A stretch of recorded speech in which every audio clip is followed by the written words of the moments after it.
Exercise 5.2 example number 8, very very important example, 4 marks के लिए board के एग्जाम में आएगा। अपन ऐसी पढ़ाई करेंगे कि एग्जाम में ये ड्राइंग निकाला, बाकी सब अपने मन से छुड़ाएंगे, जो लैंग्वेज है अपने मन से, यानी इतना रट्टा लगाने की जरूरत पड़ती नहीं है। तो how to solve this example? Question है, prove that the median of a trapezium is parallel to the parallel sides of the trapezium and its length is half the sum of the lengths of the parallel sides। 10वीं का theorem है, but 12th के standard में कैसा छुड़ाना देखो। Draw trapezium A B C D, this is trapezium. अब M N कौन है? Median of the trapezium. तो एम शुड बी अ, बोलो, mid point of, very good, and N should be mid point of C D, correct. Then M N becomes median. Prove करना है M N is parallel to A D and B C, यानी अपन prove करेंगे M N bar is को scalar multiple of B C bar और A D बार, क्योंकि A D और B सी तो पैरेलल है। अगर M N bar B C बार को पैरेलल हो गया तो अपना काम हो गया। पैरेलल यानी स्केलर मल्टीपल, जम गया। प्रूफ, लेट, पहले ड्राइंग निकालने का, A B C D. M किसका मिड पॉइंट है? ए बी का, वेरी गुड, ये है। और एन किसका है? डी सी का मिड पॉइंट है। Let A bar, B bar, C bar and D bar be respectively the position vectors of the vertices A B C and D of the trapezium A B C D with side A D parallel to side B C. बस ये दो parallel पीछे, बाकी नहीं रहेंगे। Then the vectors AD bar and BC bar are parallel. That means they are collinear. Parallel यानी कैसे vector से? collinear. अगर ये दो वेक्टर्स collinear है, that means any one of them can be expressed as a scalar multiple of the, अरे बाप रे, genius. Therefore there exists a scalar k such that AD bar is equal to k times BC bar. AD bar equal to k times BC bar. AD bar is a scalar multiple of BC bar. Exactly, equation number 1. अब let M and N, वो दिया नहीं लेकिन अपन लिखेंगे, let M and N be the midpoints of the sides AB and DC, and let M bar and N bar be the position vectors of the midpoints MN of the non-parallel sides AB and DC respectively.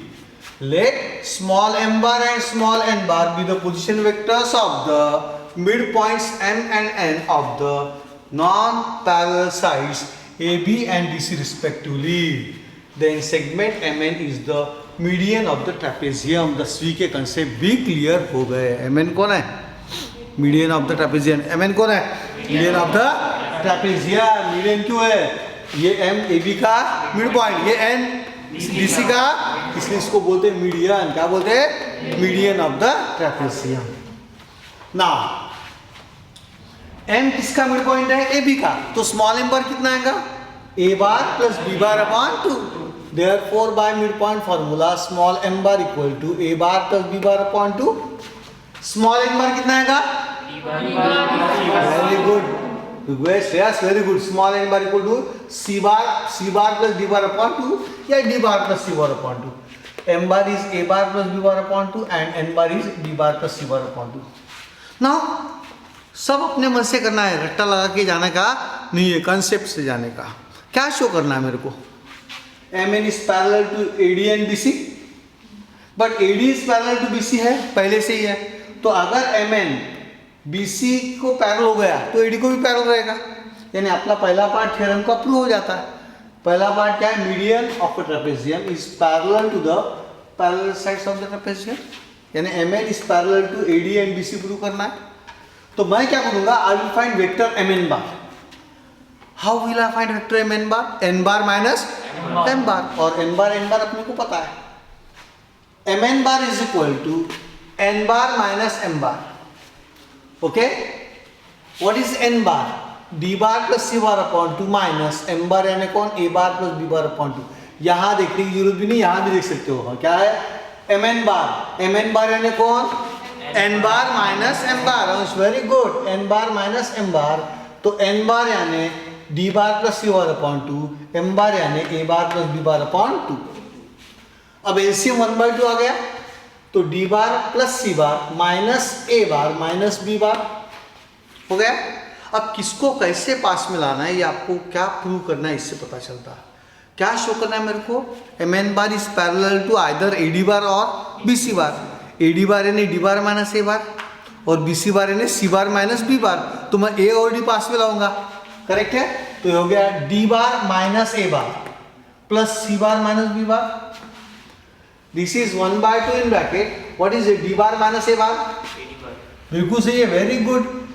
D bar minus A bar यानी A D bar और सी bar minus B बार यानी B C bar, तो 1/2 into A D bar plus B C bar. But from equation 1 how much is A D bar, k times B C bar, so this is equal to 1/2 into, ये A D bar की जगह लिखूंगा k times B C bar plus B C bar, common क्या निकालूं, B C bar, तो B C bar common निकाला, तो यहाँ क्या बचा k प्लस 1/2, यानी M N bar is equal to k plus 1/2 into b c bar. What is k? A real number. तो k plus 1/2 is also a, then mn bar कौन हुआ, scalar multiple of b c bar. Very good. mn bar is a scalar multiple of b c bar. That means mn bar and b c bar are collinear vectors. They either lie along the same line or along, but in this case they cannot lie along the same line, therefore they lie along exactly. Thus mn bar is a scalar multiple of bc bar, therefore mn bar and bc bar are parallel vectors, therefore mn bar parallel to bc bar, where bc bar parallel to ad bar. देखो bc bar is parallel to ad bar, therefore median mn is parallel to the parallel sides ad and bc of the trapezium. पहला part prove. mn bar parallel to bc bar है, यानी side mn parallel to side bc, but bc bar is parallel to ad bar, यानी mn bar is also parallel to ad bar, therefore mn bar parallel to bc bar, where bc bar is parallel to ad bar, therefore the median mn is parallel to the parallel sides ad and bc of the trapezium. अब मुझे show करना है कि mn bar is half of ad bar plus bc bar. Now ad bar and bc bar are collinear vectors. ad bar and bc bar are collinear vectors, यानी they are parallel, यानी mod of ad bar plus bc bar is mod of ad bar plus mod of bc bar, क्योंकि वो collinear है, otherwise नहीं होता। अगर इधर ad है और इधर bc है तो दो अलग हो जाता है, ac bar अलग हो जाता है। तो ad bar and bc bar are collinear, therefore mod of ad bar plus bc bar is mod of ad bar plus mod of bc bar. अब magnitude of ad bar vector यानी length ad and magnitude of bc bar vector यानी length bc. So mod of ad bar plus bc bar is equal to ad plus bc, equation 3. Now from equation 2 we have mn bar is equal to, यहाँ देख सकते हो आप, mn bar is equal to half of ad bar plus bc bar. Okay, mn bar equal to half of ad bar plus bc bar. What is mod of ad bar plus bc bar? Mod of ad bar plus mod of bc bar. What is magnitude of ad bar? Length ad plus magnitude of bc bar, length bc. Therefore length mn is half of sum of parallel sides length ad plus length bc. इसके ऊपर second part पे थोड़ा सा ध्यान देना चालू करो आप प्लीज।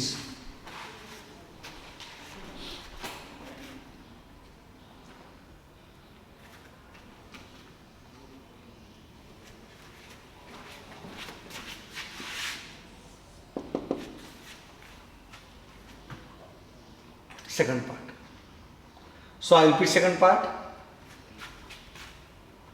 यहां तक कोई प्रॉब्लम नहीं, कोई दिक्कत नहीं। mn bar is k plus 1 times bc bar into, ये प्रूव करना सिंपल है। But second part, ad bar and bc bar are collinear, therefore mod of ad bar plus bc bar is equal to mod of ad bar plus mod of bc bar is equal to length ad plus length bc. Now from equation 2, सबसे important है equation 2। अगर ये step आपको नहीं भी strike हुई, कोई जरूरत नहीं लिखने की, no need, you can directly go from equation to M N bar, क्योंकि शो क्या करना है मेरे को, median is half the sum of parallel sides in vectors की भाषा। तो वेक्टर की भाषा मीडियन एम एन को क्या लिखूंगा, M N bar. Half of parallel sides कौन सी है, एडी और बीसी, उसको वेक्टर फॉर्म में क्या लिखूंगा, AD bar plus, absolutely correct. तो ये स्टेप याद रखो, M N bar equal to half of mod of AD bar plus BC bar, correct है। सो इसका मॉड ले इक्वेशन 2 का, तो ये स्टेप आ गई। अब एडी बार और बीसी बार कैसे वेक्टर्स है, कोलिनियर, यानी दो मॉड का, एक मॉड का कितने मॉड करूंगा मैं, 2। Therefore this mod of AD bar plus BC bar is equal to mod of AD bar plus mod of BC bar, but mod of AD bar is length AD plus length BC, hence proved. That's all my friends. Exercise 5.2, example number 12. This is the last example of 5.2. Find the centroid of tetrahedron with vertices K 5u minus 70, L 153, M 4 minus 63 and N 6 minus 42. This is the last example of 5.2, exercise 5.2 का 12. Very simple example. Tetrahedron के vertices कौन है, के L M है, चारों दिए हुए। तो पहला सेंटेंस रहेगा, जितने बड़े बड़े लोग उनको सबको छोटा करके एक बार दे दो। तो let K bar, L bar, M bar and N bar be the position vectors of the points K, L, M and N respectively with respect to some origin O. ये नहीं लिखा तो भी चलता है। पहला सेंटेंस रहेगा, let small K bar, small L bar, small M bar and small N bar be the position vectors of the points K, L, M and N respectively. खत्म। तो small K bar is equal to 5 I cap minus 7 J cap plus 0 K cap. Small L बार कितना आएगा, small L bar बोलो, I cap plus 5 J cap plus 3 K cap. Small M bar कितना आएगा, 4 I cap minus 6 J cap plus 3 K cap. And small N bar कितना आएगा, 6 I cap minus 4 J cap plus 2 K cap. Let capital G bracket में small G bar be the centroid of the tetrahedron. Then by centroid formula small G bar is equal to K bar plus L bar plus M bar plus N bar upon 4। चारों vertices को add करो, divided by 4 करो। अपन बहुत बार 4 को इधर लेके आते हैं, करेक्ट है, लेकिन वो कब लेके आना है, जब इधर कोई अननोन एबीसी फाइंड करना है तो, पीक्यूआर फाइंड करना है तो। अदरवाइज आपको इसका अगर वर्टाइसेस चाहिए, सेंट्रॉइड चाहिए टेट्राहेड्रन का, तो I draw tetrahedron for you. फिर then you can imagine something, this is K. Tetrahedron draw करने का क्लासिक तरीका है। अब ये सारे डॉट्स को ज्वाइन करो और ये जो साइड है अंदर की उसको डॉटेड लाइन दो। बराबर आपको ऐसा टेट्राहेड्रन, ये साइड बाहर आती हुई उधर की साइड अंदर में है, ऐसा दिखना चालू हो जाएगा। This is K L M N. Okay, now this tetrahedron K L M N है, तो उसका सेंट्रॉइड कहीं यहाँ तो भी आएगा, कहीं तो भी। उस दिन बताया था आपको सेंट्रॉइड कैसे वाइंड किया था। सो यहाँ सेंट्रॉइड आ गया मान लो ये। तो दिस सेंट्रॉइड का position vector G bar will be, eyes को ट्रेन करो, K bar plus L bar plus M bar plus कितने, डिवाइडेड बाय, अरे genius, divided by 4। K bar plus L bar plus M bar plus N bar upon 4 is the answer. ये देखो now I just need to put the values and divide by 4 करके ऐसे निकालने का। Now here we may use CET oblique double-tick. ये 1/4 ये सब लिख दो, ये K बार है, ये L बार है, ये M बार है, ये N बार लिख दिया। उसके बाद ये जो टर्म है ये लिखो मत, कैसे लाना बताता हूँ आपको ट्रिक। पहला 1/4 लिख दो और उसके बाद ये सब ऐड करो, 5 plus 1 plus 4 plus 6, x coordinate add करो। 5 प्लस 1 6, 6 प्लस 4 10, 10 प्लस 6 16, 16 आए क्या, कोई जरूरत नहीं है फालतू इधर उधर देखते रहने की। फिर y कोऑर्डिनेट यानी जे कैप, तो जे कैप के लिए क्या करो आप, -7 प्लस 5 यानी -2, -8 -12, देखो -12 जे कैप। सिंपल है टेक्निक। के कैप के लिए क्या करूंगा, 0, वेरी गुड, 0 3 यानी 3 हो गए, 3 प्लस 3 6, 6 प्लस 2 प्लस 8 के क्या, एक्सलेंट। अब ये 4 को टंगड़ंग टंगड़ंग टंगड़ंग करो, 16 बाय 4 यानी 4 आई क्या, माइनस 12 बाय 4 यानी माइनस 3j क्या, प्लस 2k क्या। Hence the centroid of tetrahedron is G 4 minus 3. That's all. समझे आ रखो? And now comes the most dangerous example of last example before 5.12. Solve example है 5.2 के पहले का solve example, example 12. ये है 5.2 का 12 simple example. बट 5.2 के पहले का लास्ट एग्जाम्पल सबसे डेंजरस सॉल्व एग्जाम्पल अपन डिस्कस करेंगे। यहाँ मैं किताब की लैंग्वेज से थोड़ा हट गया हूँ, तो आप थोड़ा ध्यान से ये लेक्चर को देखना। किताब की लैंग्वेज में बहुत कंफ्यूजिंग है, ये अपन सिंपल बनाया इसको। अपन ने प्रॉब्लम देखते हैं। In a triangle ABC D and E are the points on BC and AC respectively. Mid point बोला नहीं, आर पॉइंट्स कितने दूर है, क्या है बताया तो वेल एंड गुड, नहीं तो हम कहीं भी ले लेंगे। सच दैट दिया है BD is equal to twice DC, यानी मेरे को आइडिया आ गया D पॉइंट कहाँ है। BD लेंथ जो रहेगी वो ट्वाइस से DC रहेगी, यानी D पॉइंट जो है वो B से दूर रहेगा और C के बहुत करीब रहेगा। तो DC अगर 1 है तो BD कितना होगा 2, यानी D divides BC in the ratio 2:1 मिल गया। And AE is thrice AC. AE distance is 3 times EC है, यानी ये अगर 1 है तो ये कितना रहेगा 3 रहेगा। तो यहां से भी आइडिया आ गया, ये देखो कितना दूर है, ये देखो यहां भी देखो, ये है 2 और ये है 1। सो AE is equal to 3 times EC हो गया।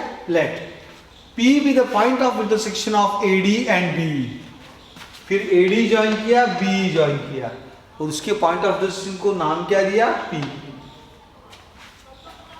Then find BP upon PE, find BP upon P, यानी you have to find the ratio in which point P divides segment B. That's all. That is the question.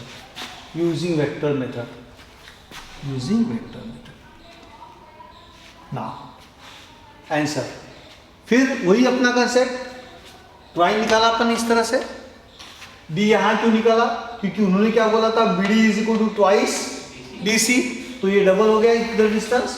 और क्या दिया था AE is equal to thrice EC, तो ये 3 और ये 1, drawing निकाल लिया।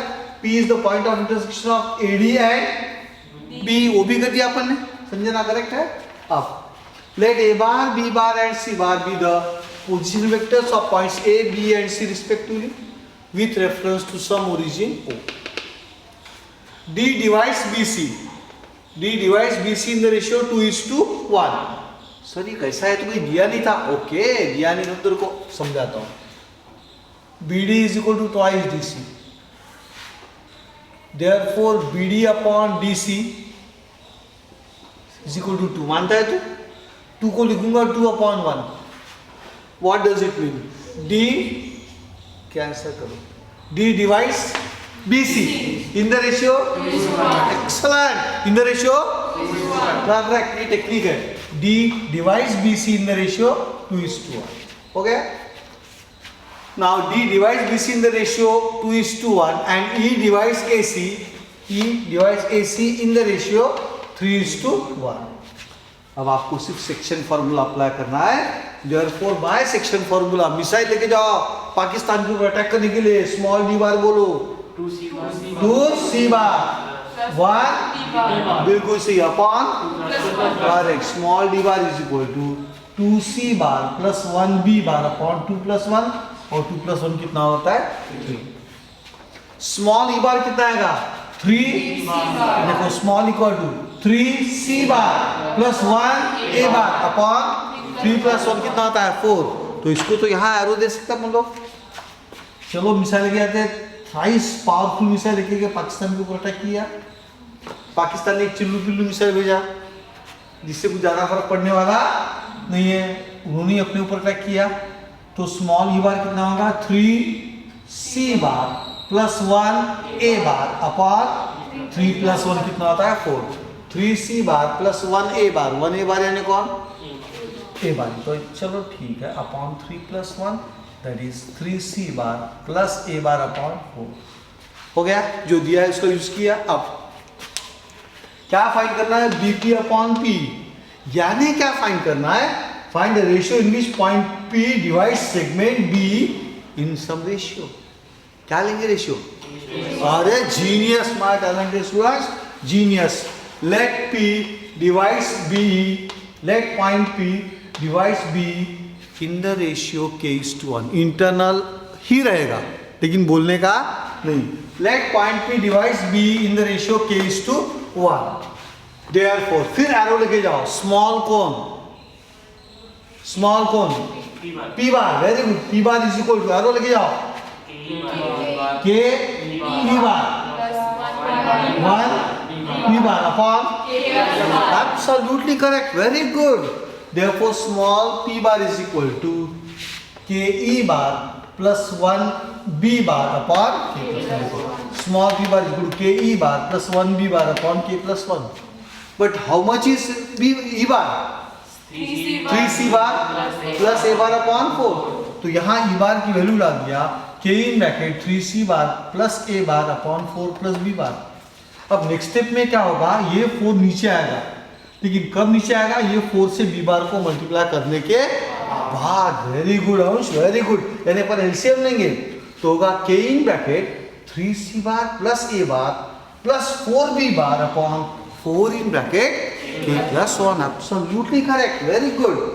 अब ब्रैकेट ओपन किया अपन ने, हो गया। सो this is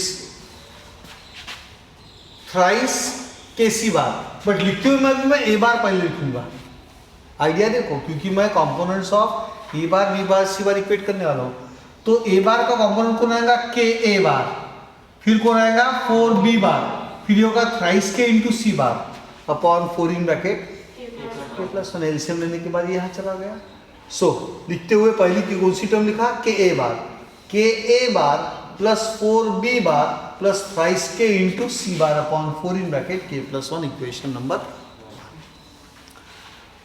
but k find करने के लिए ये काय के लिए दिया हुआ है तो पता नहीं अपने को p पॉइंट ऑफ व्यू से ad क्यों दिया, उसका भी तो यूज करना पड़ेगा, क्योंकि d bc का पॉइंट है ना, तो वो यूज करने के लिए अपने को अभी और एक बार बोलना पड़ेगा, also point p divides ad, also point p divides ad in the ratio n:1. Therefore small p bar is equal to, small p bar equal to, बोलो m into मजा नहीं आया, m into d bar plus 1 into upon, absolutely correct, genius my talented students, you are genius। small p bar equal to m d bar plus 1 a bar upon n plus 1। p bar equal to m d bar plus 1 a bar upon n plus 1। अब क्या करूँ, d बार की जगह क्या put करूँ, 2c bar plus b bar, m in bracket 2c bar plus b bar upon 3। ये देखो ये d बार की जगह पुट किया, 2c bar plus b bar upon 3 plus a bar upon n plus 1। फिर से वही होगा, ये 3 यहाँ लगेगा, उसके बाद 3 नीचे आ जाएगा। सो m into 2c bar plus b bar plus 3a bar upon 3 in bracket m plus 1। अब मैं पहली किसकी टर्म लिखूंगा, a बार की, तो क्या होगा 3a bar plus m b bar plus twice m into divided by 3 in bracket n plus 1। I repeat, small p bar is equal to 3a bar पहली term, m b bar second term, twice m into c bar third term divided by 3 in bracket plus 1, correct. अब इसको और अच्छा लिखा मैंने, समय है मेरे पास अभी, यहाँ जगह का प्रॉब्लम आ गया था क्योंकि किताब की लैंग्वेज अपन ने चेंज कर दिया अपनी लैंग्वेज। अब ए बार का कंपोनेंट इक्वेट करना है तो मैं ए बार के सामने क्या है वो उसके ऊपर ज़्यादा ध्यान दूंगा। ए बार के सामने कौन है, तो ए बार के सामने आएगा 3/3 in bracket m plus 1 into A bar. देखो ये 3 सबको डिस्ट्रीब्यूट किया, 3 इन ब्रैकेट m प्लस 1, तो this is 3/3 in bracket m plus 1, bracket के बाहर a bar plus m upon 3 in bracket m plus 1 into v bar plus twice m upon 3 in bracket m plus 1 into correct. Now I have got two equations, two vectors p bar के. अब p bar के दो अलग अलग vector तो नहीं आएंगे, दोनों सेम ही रहेंगे. यानी इक्वेशन 1 में जो a बार का कंपोनेंट है वही इक्वेशन 2 का a बार का कंपोनेंट रहेगा. इसलिए equating components of a bar b bar and c bar we get from कौन इक्वेशंस 1 एंड 2. अब यहाँ इक्वेशन 1 p बार है, इक्वेशन 2 भी p बार ही है. तो यहाँ इक्वेशन 1 में a बार का कंपोनेंट कौन है बताओ मेरे को. k upon 4 in bracket should be equal to equation 2 में देखो 1 अपॉन करेक्ट बिल्कुल सही है. फिर से एक बार a बार का component k upon 4 in bracket k plus 1 is equal to 1 upon m plus 1 क्योंकि 3 आपस में कैंसिल. Equation number small 1. अब यहाँ पे इक्वेशन 1 में b बार का कंपोनेंट कौन है. 4 कैंसिल हो गए 1 अपॉन k प्लस 1. यहाँ कौन है m upon 3 in bracket correct 1 upon k plus 1 is equal to m upon 3 in bracket m plus 1. Equation 2. Equation 1 में a बार c बार का कंपोनेंट कौन है इक्वेशन 1 में 3k upon 4 in bracket k plus 1 very good is equal to बोलो 2m upon 3 in bracket absolutely correct. Genius हो गए आप लोग, वेरी गुड. ये इक्वेशन 3. अब मुझे k फाइंड करना है तो मैं ऐसे दो इक्वेशन ढूंढूंगा जिसको डिवाइड करने से एक हाथ कुछ गायब हो जाए m. तो इक्वेशन 3 और 2 के डिनोमिनेटर सेम है और इसमें 2m अपॉन m किया तो m पूरा कैंसिल हो सकता है because I want to find only k. I don't want m.